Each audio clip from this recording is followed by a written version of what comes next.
Good afternoon, and welcome everyone to the Presidential Task Force on Missing and Murdered American Indians and Alaska Natives Virtual Tribal Consultation for the BIA Alaska region. I am with Leidos Contract Support staff for the task force, and we are very pleased that you're here to join us today. Before we begin, I would like to go over a few items so that you know how to participate in today's event. All attendees are muted upon entry into the event. If you are planning to offer oral testimony, we ask that you ensure that you have completed the following steps. You are accessing the event via the WebEx interface. In order to do this, you will need to use a computer or a mobile device. When prompted, please enter your name the same way that you entered it when registering for the event.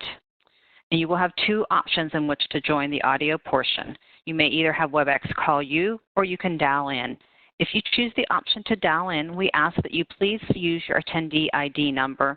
This will allow us to be able to identify you and unmute you at the appropriate time. When you are called upon to offer your testimony, we will unmute your line and we will ask you to restate your name, whether you are a tribal leader or designee, and then you may begin with your testimony.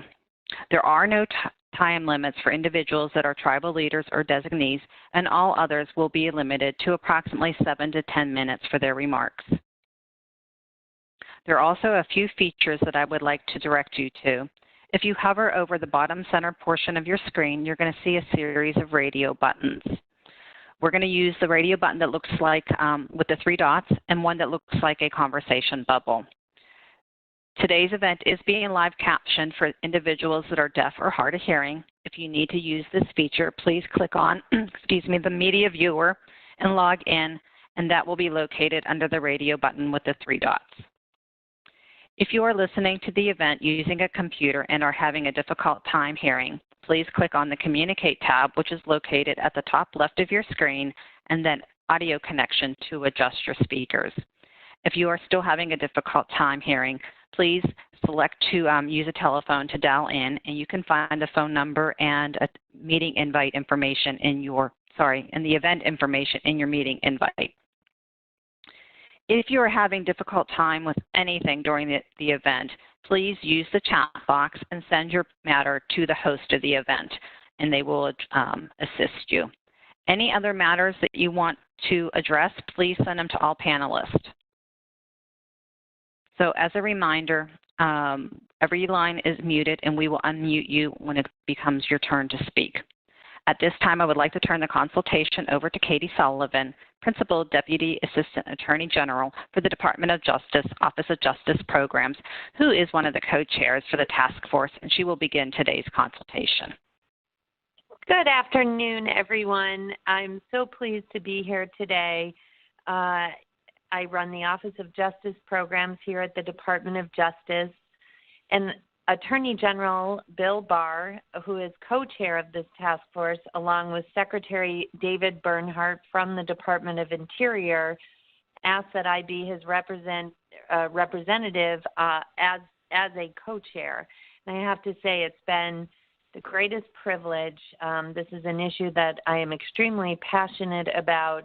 And this is one of the things, the things that I get to do. I have the opportunity, great privilege and opportunity to do that I love so much in this job. So I also want to let everyone know that Secretary Bernhardt has requested that Tara Sweeney, the Assistant Secretary for Indian Affairs, represent him as co-chair of Operation Lady Justice.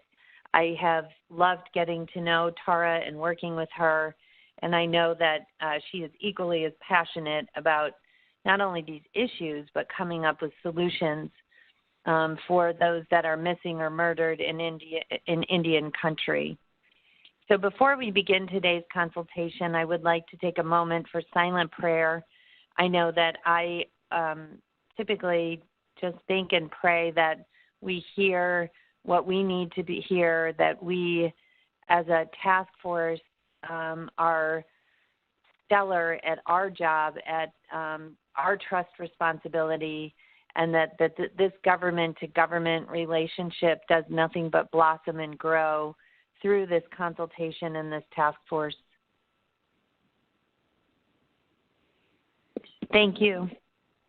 We also have representation on the consultation today from all the agencies who make up the task force, which include the Department of Interior, Office of Justice Programs, the FBI, the Office on Violence Against Women, the BIA, Office of Justice Services, and the Attorney General's Native American Issues Subcommittee, as well as the Department of Health and Human Services Administration for Native Americans.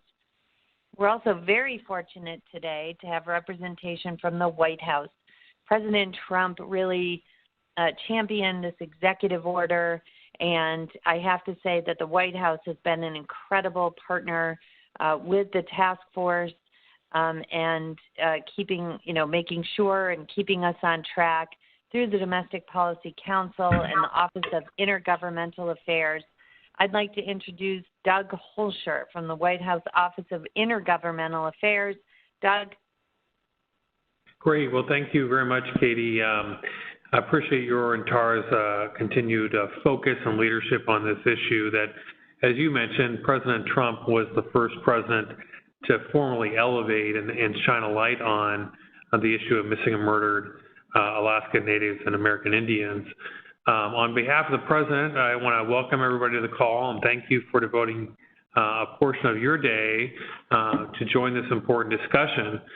For most of the afternoon, as Katie mentioned, the floor will be yours. We're here to listen and learn from each of you, speaking on behalf of your personal experience and the communities that you help lead. We'll take your experiences and suggestions into account as we continue to build out the federal government's efforts to address the issue of missing and murdered Native Americans, especially women and girls. Again, I want to just provide a little context, some background for what came before this series of virtual consultations, and I think by the end of the week or so, we'll be wrapping up the 12th regional consultation, and really a commitment to make sure that we're listening and formally consulting with tribal leaders and Native American community leaders.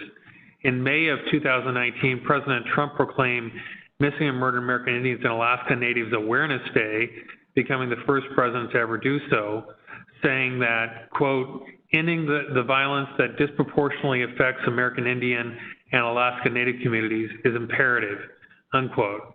That order gave all the federal officials on this call our marching orders. We on the President's team spent the next few months thinking through and talking with tribal communities about how to develop a program of federal government action on this important issue. And last fall, just before Thanksgiving, the President hosted an Oval Office signing ceremony for an executive order establishing Operation Lady Justice, an interagency task force charged with developing an aggressive government-wide strategy to address the crisis of missing and murdered persons in Native American communities. This session today is part of the implementation program for that order. The President and his team are committed to following up on the executive order and providing real action and concrete progress. And you've seen over the last few months the beginnings of the formation of some Operation Lady Justice offices. In the last year, you've seen prioritization of resources from the Department of Justice, financial resources and personnel resources on this very important issue. And again, where we want to make progress, where we see strong consensus, we're going to take action. And we're going to continue to learn from each of you as we complete this consultation process. But we have taken action, and we look forward to taking further action to advance protocols and processes and personnel and coordination and collaboration at every level of government, federal, tribal, state, and local. And again, we want to make sure that we underscore, we wish we would be in person with you all, but obviously with COVID presents some challenges there, but we did commit to these 12 regional consultations, formal consultations, which are on top of, I think, over a dozen listening sessions over the last year as well. And so, again, underscoring our commitment to learn from you. We're really grateful to our partners at the Department of Justice and Department of Interior, and most importantly, our tribal partners who work really hard to keep open lines of communication and keep moving forward despite the unexpected turns this year has taken. And again, we're grateful for your presence and perspective for this virtual consultation. You have the commitment of the White House team, myself, and the Intergovernmental Affairs team, and our sister office, the Domestic Policy Council, and Jenny Lichter and her team, that we will continue to drive progress with our agency partners to make a difference on this important issue and be informed by what we hear from you today. And with that, I look forward to learning from you today and appreciate the chance to join you. Thank you. Oh, Doug, thank you so much. So we're going to get to it. Listening to your testimony is obviously the point of today. The task force must consult with tribes on the scope and nature of the issues regarding missing or murdered American Indians and Alaska Natives. We have had a series of in-person consultations and listening sessions that were set from February to July across the country. We got through 5 in-person listening sessions in February and early March, and then the health crisis hit. And then after really a tremendous amount of internal discussion and discussion with all of you, we decided to hold the consultation portion in this way, in this virtual way, as opposed to holding them in person. So we have 12 consultations. We have had, I think, 11 consultations or 10 consultations. This is the 11th. We will be having 12. They are organized by BIA region. The Dear Tribal letter and framing paper were distributed on July 17th and again on August 11th. In addition, the series of virtual consultations have been widely publicized across the country. So you'll see up on your screen, the consultation questions are organized across 4 areas to encourage discussion about issues in your communities. What is the scope of the 2 problems of missing or murdered? What challenges does your community face? What solutions or resources do you have or would like? And what specific recommendations do you have to address or curtail the incidence of missing persons or murdered cases within American Indian and Alaskan Native communities? So that this slide will remain up on the screen and help focus our discussion today. And with that, I turn it back over to Lidos. Thank you.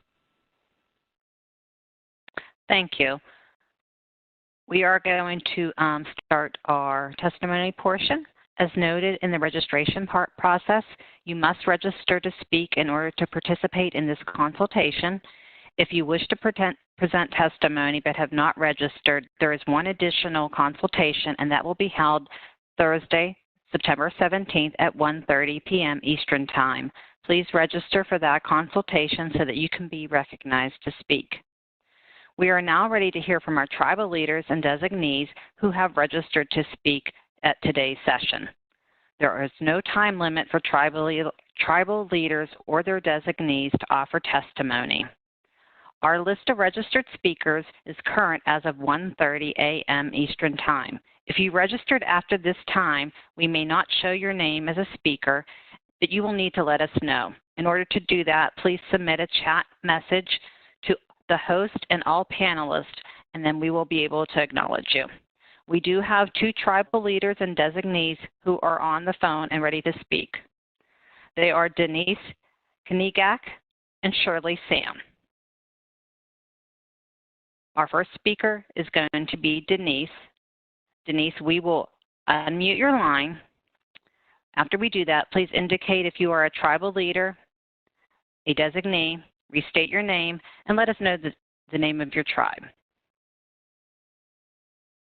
And Denise, I will let you know as soon as your line has been unmuted and give you a heads up that you can go ahead and begin your testimony. Denise, your line is unmuted. Please begin. Denise, are you able to hear us? We have unmuted your line, and you may begin your testimony.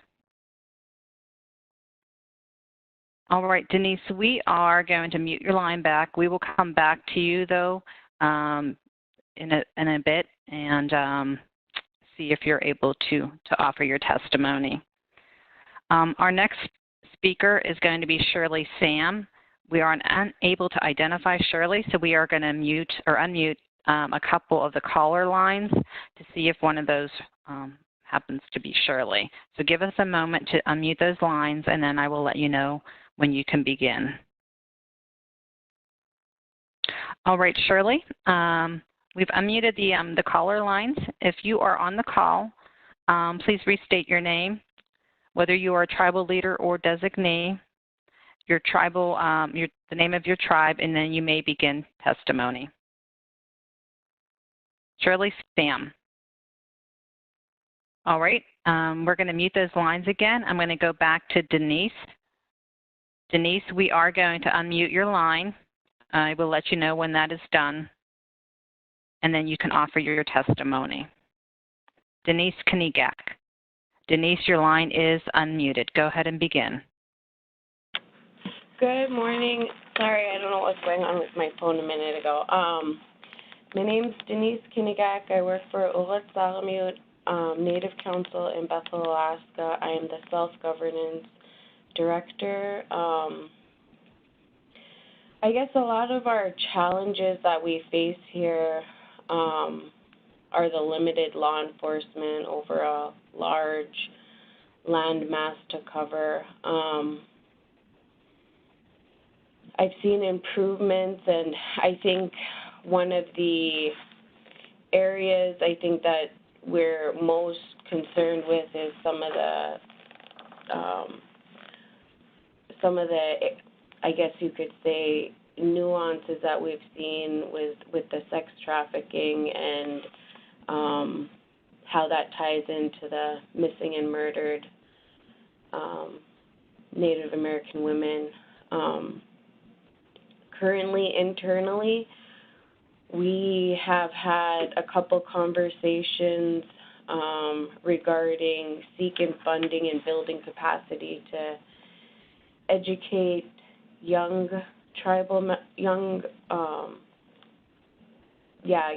women and tribal members, not just tribe members, but I guess the community as a whole and the region. I think the vulnerable population is being impacted through social media, and with our limited technologies out here, I think it's something that we're continuously learning and finding creative ways in elevating those concerns. Some of the things that we've discussed internally is we do have a good relationship with our local law enforcement, but we would like to build a good partnership with the state of Alaska State Troopers, as well as the other agencies that are involved, such as the FBI. I know that it's important to build those relationships. And I guess you could say we're at the beginning phases of really addressing this. I think the current services that we do have, we don't really have very much to educate or prevent the vulnerable population. There's just not a lot of resources in rural Alaska.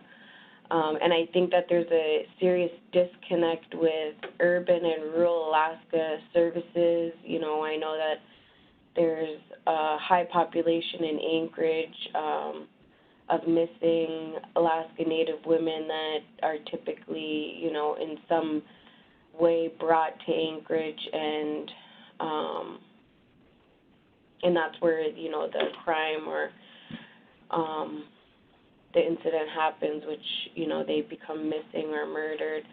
And I think a lot of that, we need to address that right here in our communities. discussed, I think, with our independent families, but there's just not a lot of resources out there to really educate people in the rural communities of the dangers of the urban Alaska, Fairbanks, Anchorage, Juneau area. So I think that's where our tribe's at. I think what, like I said,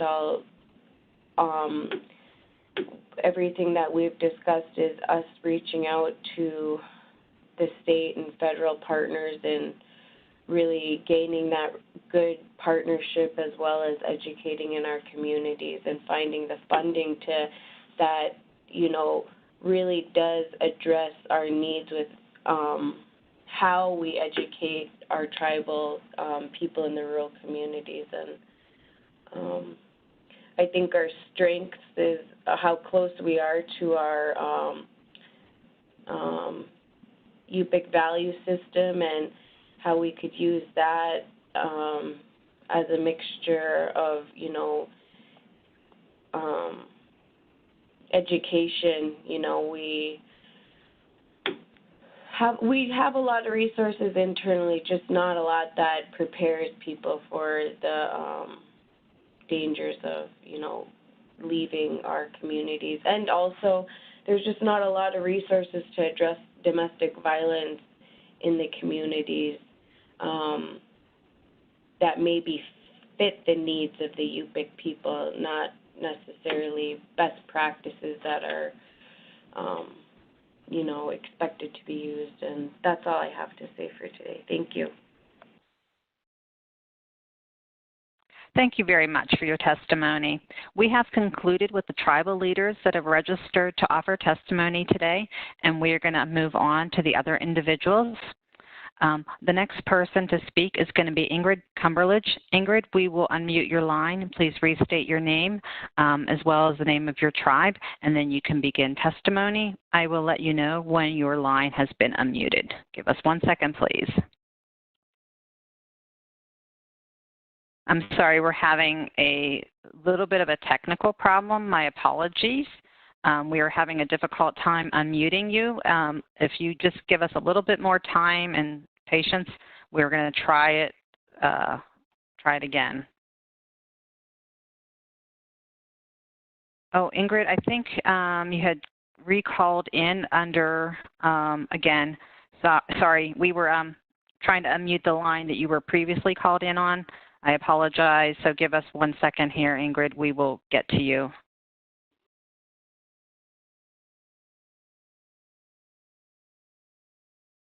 All right, for some reason, it's not letting us unmute you. We will get back to you. We're gonna go ahead and just move to the next person and see if we have any better luck.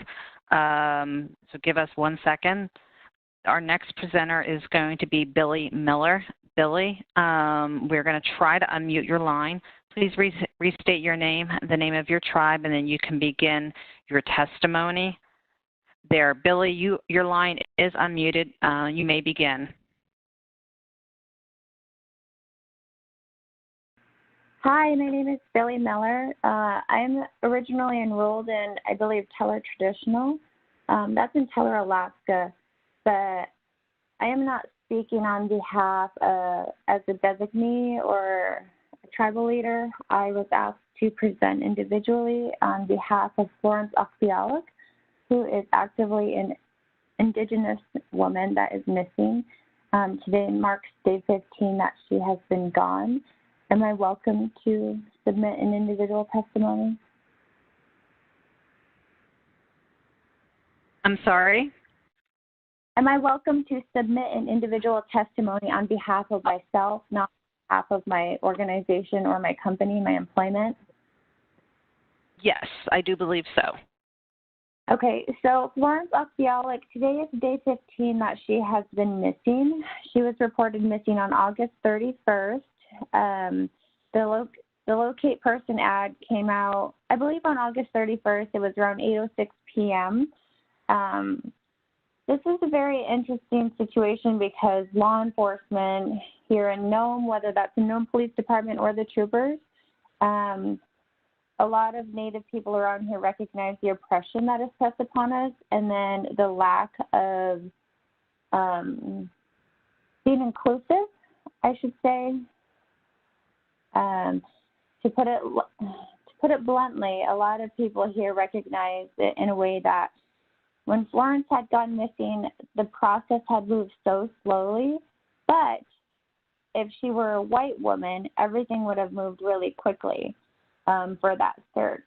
An example of that is Florence Espiolo was last seen on West Beach. That is supposedly outside of known police department's jurisdiction, within maybe a couple 100 feet, I would say. But then this past spring, when we had 3 OCS workers, they were all Caucasian women. They went missing on the Nome-Teller Highway. Known police department had zoomed out there, multiple vehicles, and searched for them and retrieved them. This is very common in our area. So with Florence Espiolo missing, they actually waited until day 6 to do a community-wide search for her.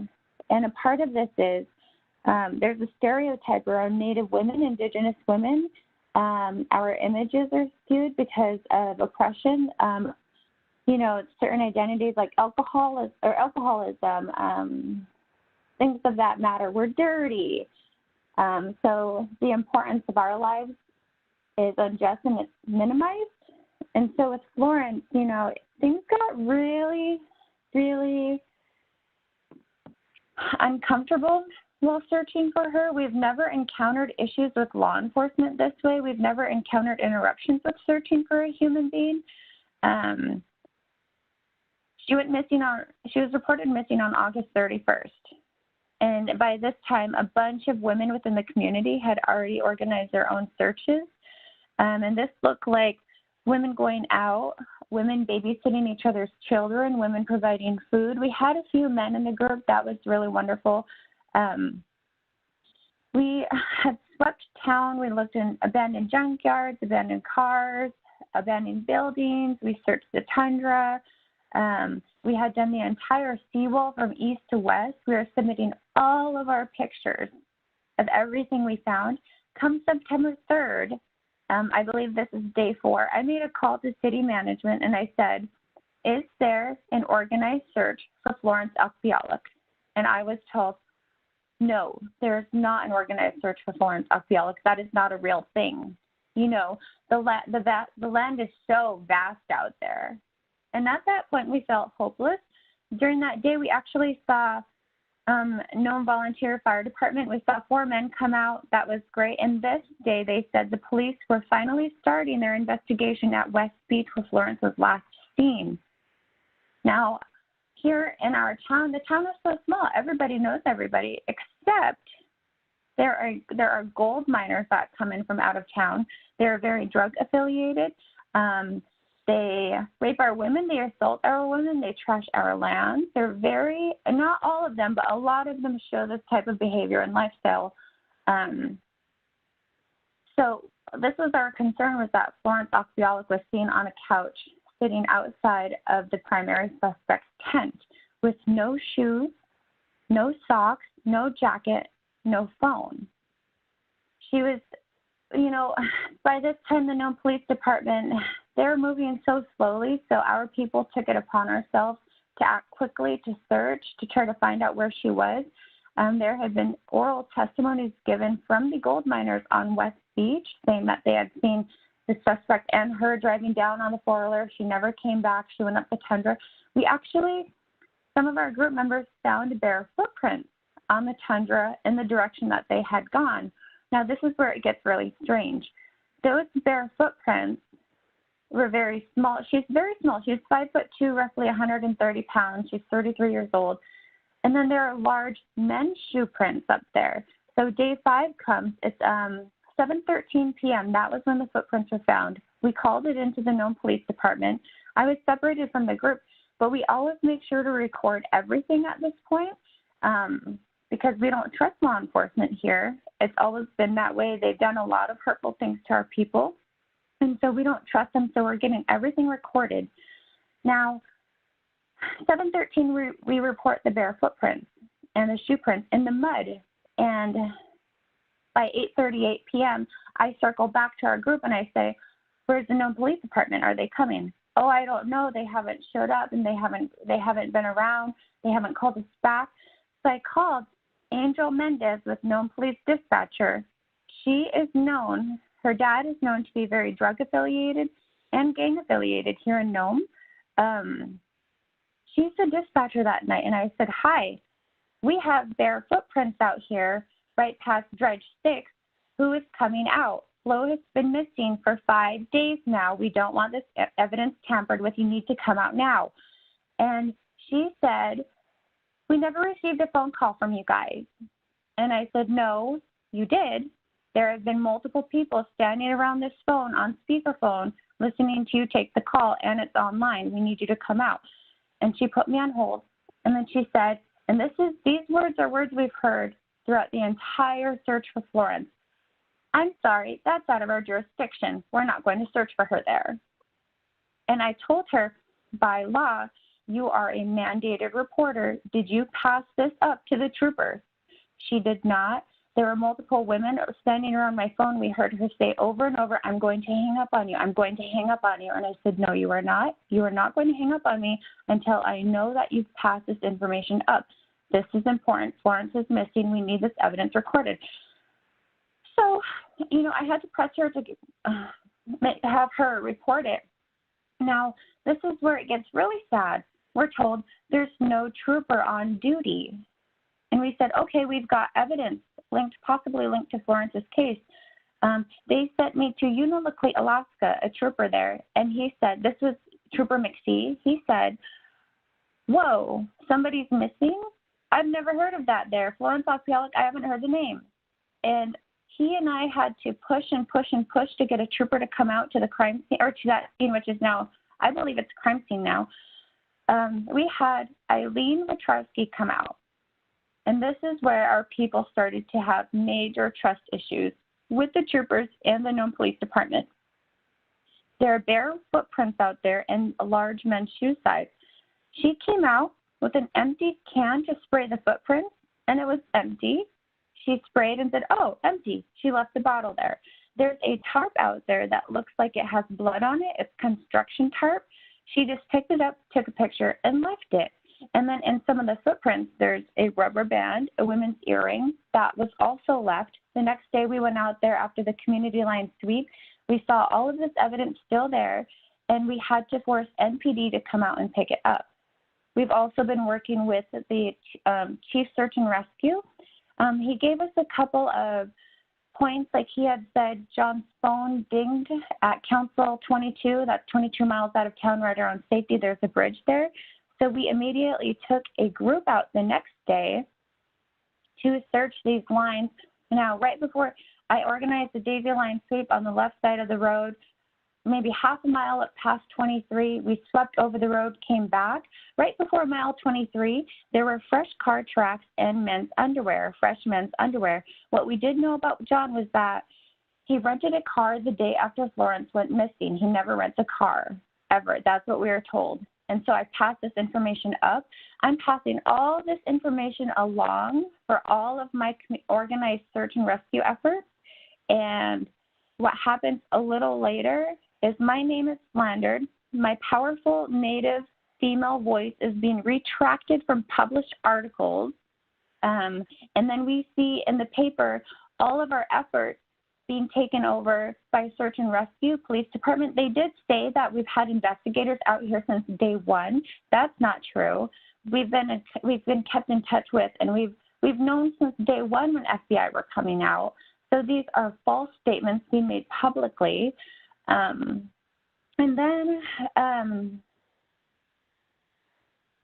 it just gets really weird on out with NPD. We've actually been out there searching for Flo. We've had a lot of trucks with out-of-town men following us with unregistered license plates. They will go off into the distance and shoot guns. This is where I say we've never been interrupted in a search and rescue effort. And so we had reason to believe that they were trying to stop us from finding something about Flo. And what gets really weird is when we organize these search and rescue efforts, we don't tell anybody but in a closed group where we are going. somehow they always knew exactly where we were going before we got there. And I had one person I was trusting with all of our information that I was passing up that was an official. It just things like that, really weird occurrences, really uncomfortable. And then we had our second community line sweep. What's really sad is on day 6, so we found the footprints on day 5. On day 6, we said her footprints are right up there. Keep pushing forward within 100 feet, you'll see them. And maybe the community can keep pushing to find her. Time is precious, it's vital, she could be out there. No, what do? They stop us at the pump house and they turn us right in a completely different direction. And so there's a lot of things that we're not understanding within the officials here. Yeah, I can go on and on. I've got so many pictures. We've been out searching for flow effortlessly for 12 hours a day. And then when we see suspicious behavior, we pull out our cameras and we record. We've seen things like gold miners moving their property, which is fine, that's fine. But when you're a suspect and you're having other people move your belongings, and we pull our camera out because you're moving things very discreetly underneath a tarp, that's strange. So we called NPD. He came out and he came and he talked to us. And while he's talking to us, the suspect starts walking away on the tundra. And then we said, okay, there's your guy. He's walking off. And he goes back. He has a second phone. Now, we're very observant. I've been very, very careful with all of our work. We did know that his first phone was confiscated. When this whole incident happened at the tundra, he was talking on a second phone, and he threw his backpack. He was really upset. The police officer went, and he patted him down. He put him in the car. He didn't check his bag. He put him in his police car, and he didn't care to check the trailer. We said we have reason to believe that that might be linked to flow. You should check under the tarp. He did not. And then the next day, gold miners are still moving their property from that beach. This is where flow went missing, by the way. Keep that in mind. What they're doing now is they've got a built-in camper trailer on the back of a gray truck. It's like a blue-gray truck. And they've put black tarp over the camper. They've blacked out the windows. So when we're out looking for flow and we see this, we call the cops and say, we have reason to suspect that Florence Espiolo might be in that camper. No. What does the known police department do? They meet us out there and they tell us, I'm more likely to arrest you for stalking at this point. And we said, please check the camper. They did not. Hi, I'm sorry, Billy. I'm going to have to ask you to wrap it up. You are at the 10-minute mark, so if you just want to say some final closing. Yeah, so there's just a lot of suspicion out here. It's really uncomfortable. It's really discouraging. Native people are doing a lot of hard work to find flow, and we're being discredited. And now we have all these things coming out, how the officials are working really hard with us when we've actually recorded a lot of dismissal behavior, things like that. And it's day 15, she's not found. We have a bunch of clues. They didn't take them in. Yeah. Thank you, Billy, very much. We appreciate your testimony. Our next presenter or speaker is going to be Eileen Arnold. Eileen, if you would please restate your name as well as the name of your tribe. As a reminder, you do have approximately 7 to 10 minutes to offer testimony. We are going to unmute your line, Eileen. I will let you know when that has been done. Okay, your line is unmuted. You may begin giving your testimony. Hi, this is Eileen Arnold, and I'm not a member of a tribe, but I live in Bethel, Alaska, where I'm the executive director of the Victim Services, one of three shelters in the YK Delta region of Western Alaska.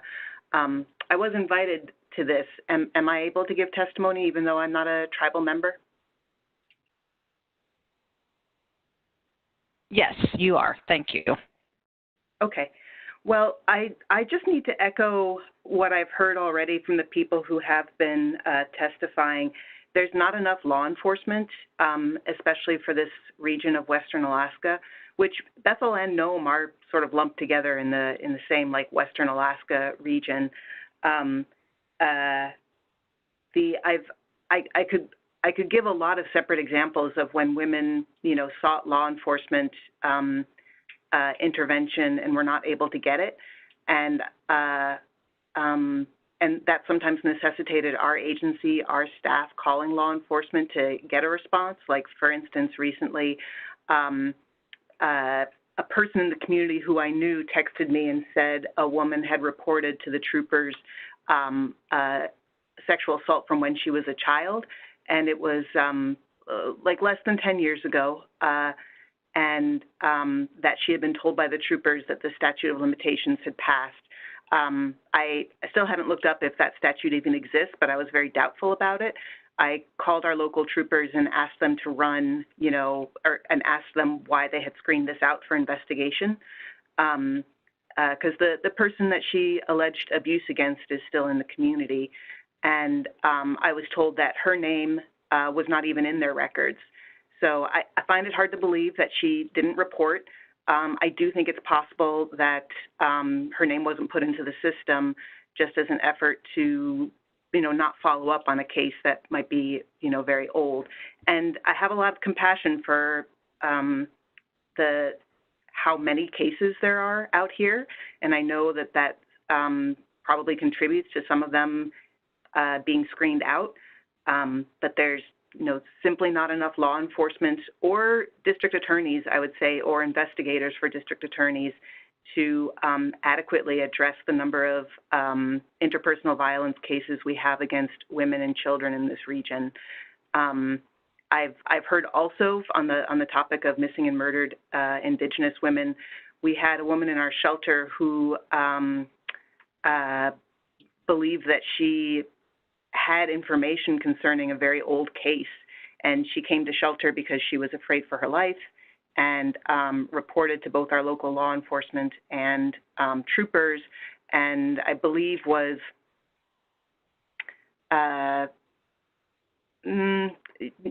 abruptly told that they're getting false reports all the time and that there is nothing to this, and nothing went forward. And I understand that her concerns and what she wanted to tell the troopers might not be linked to an actual case, but I'm concerned that an interview wasn't even conducted, because, like, what else do you have to go on for cold cases? And sort of similar to what happened in what is happening in Nome, this woman had evidence that could be followed up on if it was quickly followed up on, and the opportunity for that was just wasn't taken at all. So, I suspect that case is just going to remain closed and cold. I don't know what the reasoning is behind why some of these cases are not addressed. Again, I do think that it's not enough troopers in a very large region, and also the 2-on, 2-off, that I understand, like, staffing patterns, like sometimes to fill positions, you can only get people to agree to like a 2-week on, 2-week off, but that really stalls investigations. We see it all the time. And that really stalls, quote unquote, the justice system.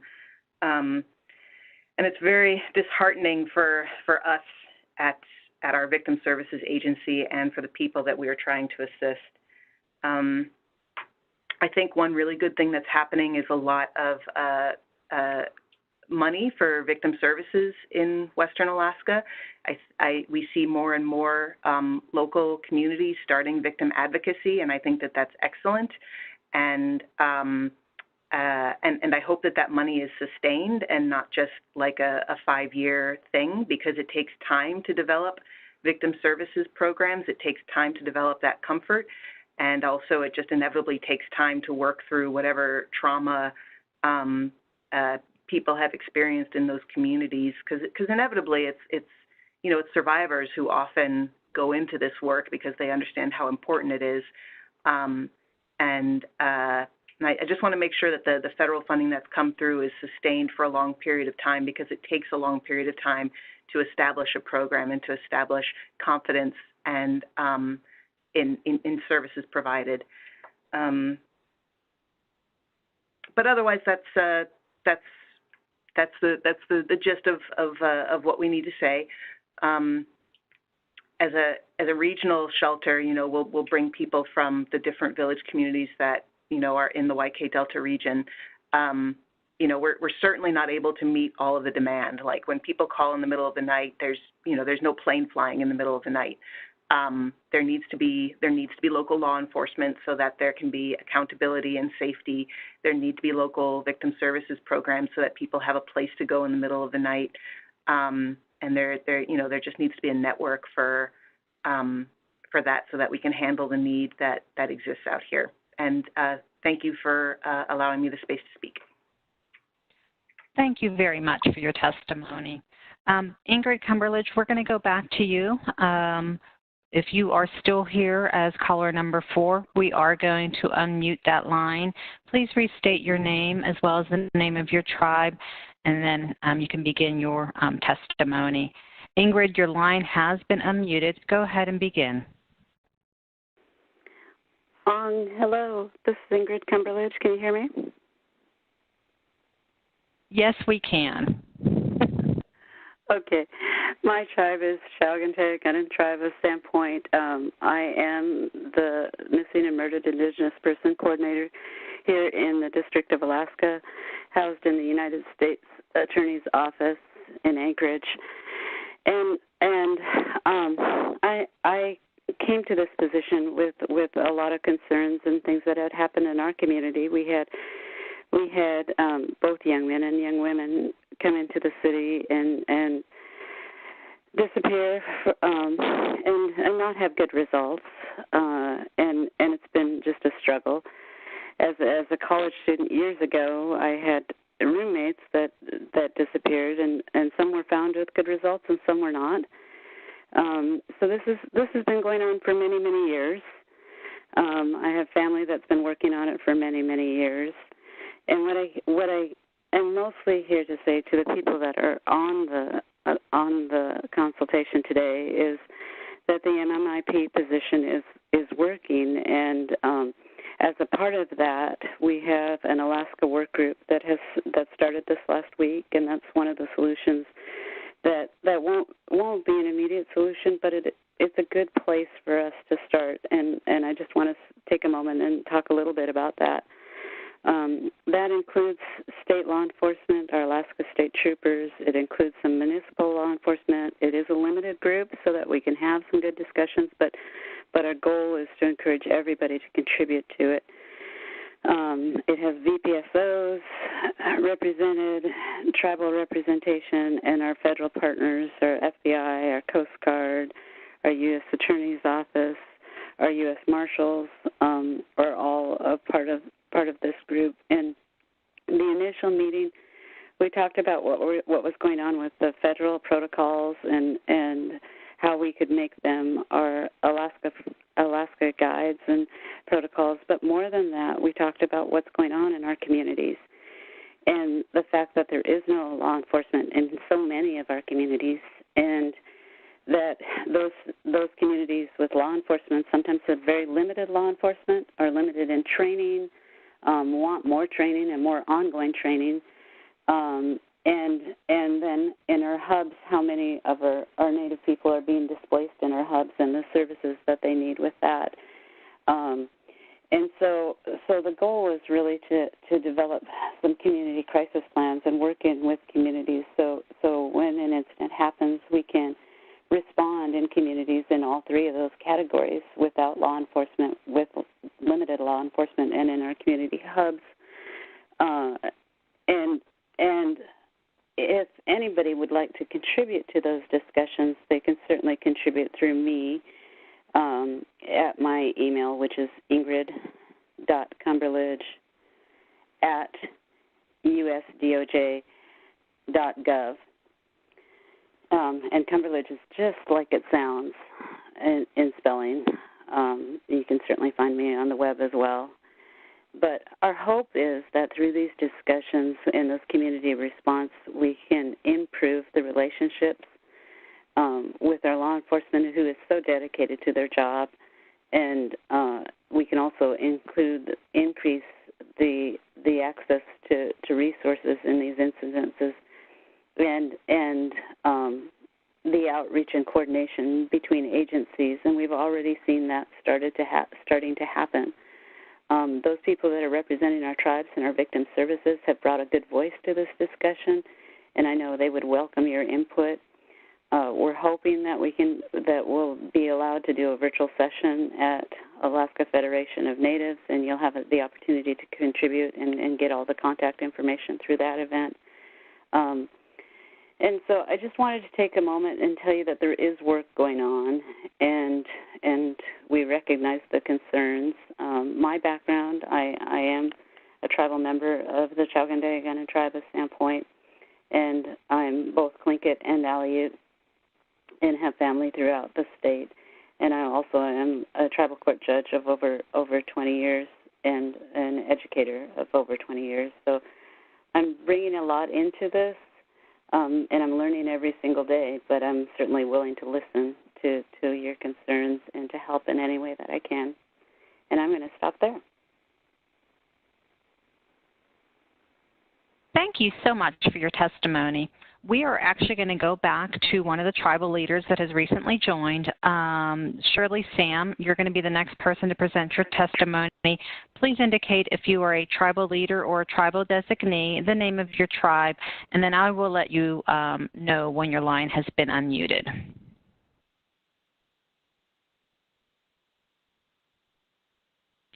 Please bear with us. Give us a second.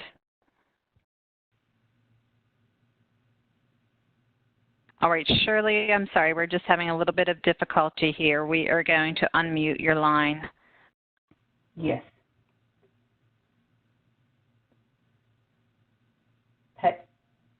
Hey now.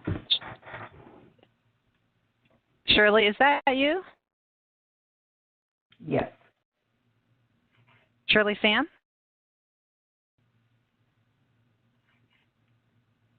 I think we can mute the call-in lines again. Yes.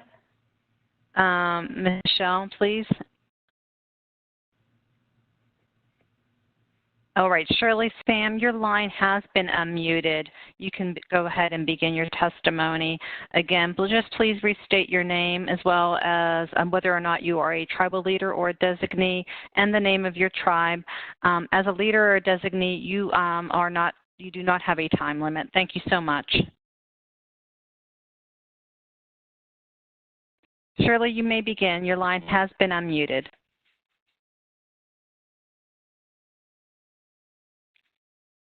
Shirley, if your telephone is muted, you're going to have to unmute your telephone or your computer or mobile device, whatever it is you are calling in on. Shirley, are you able to hear us?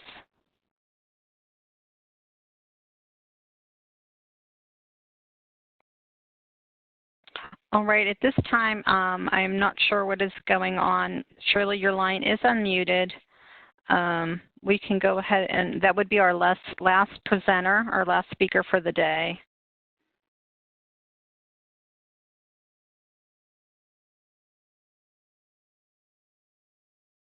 Shirley, if you would like, you could join the Thursday's consultation, which begins at the same time, 1:30 Eastern Time. You can go ahead and register for that and indicate that you would like to offer testimony, and then we can take you at that time. And this is Katie. I wasn't sure if Shirley could type a question in to see if she can identify what the issue is and we might be able to resolve it. Yes, I will be glad to do that, and actually she did. Let's see. She said she can hear us, but we can't hear her. All right, we're going to try one other thing, Shirley. We are going to unmute the caller lines again just to see if there's some conflict there. So we're going to unmute caller line 20 and 22.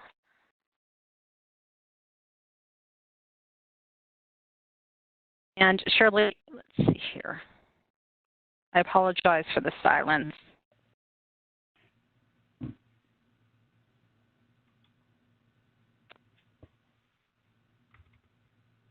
Shirley, do you want to go ahead and try again and see if we can hear you?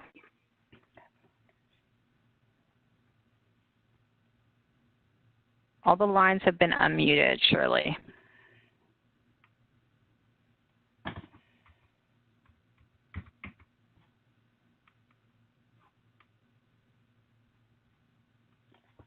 And Shirley, I sent you a message in the Q&A. I'm not sure if you are calling in on a computer. If you are, that could be, the computer could be set up, your line might be, your headset is working where you can hear things, but you're not able to speak.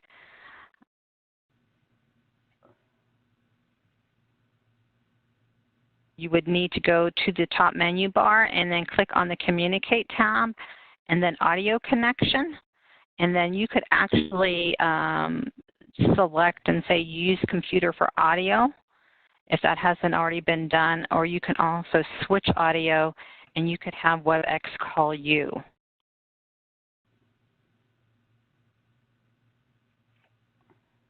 Shirley, are you able to hear us? Or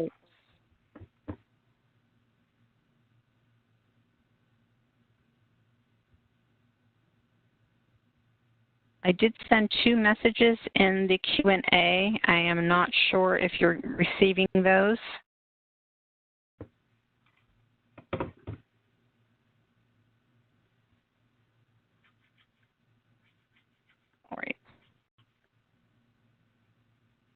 All right, I did get a response back from Shirley. She is going to register and give her testimony on Thursday.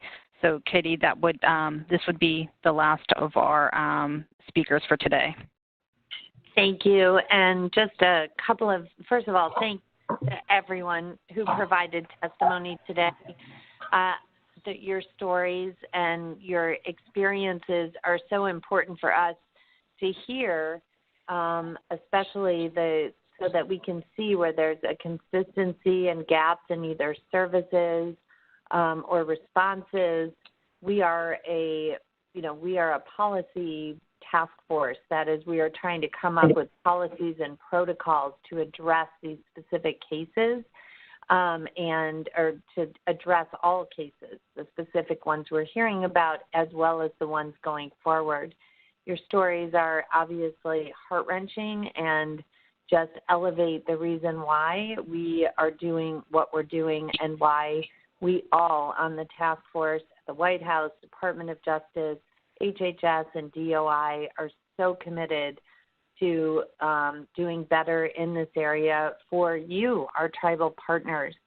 I also just want to say that I was in Bethel, and I know that with the Attorney General, when we did our Alaska trip a little over a year ago, was able to see some of the victim services, visited the domestic violence shelter that also has a children's advocacy center.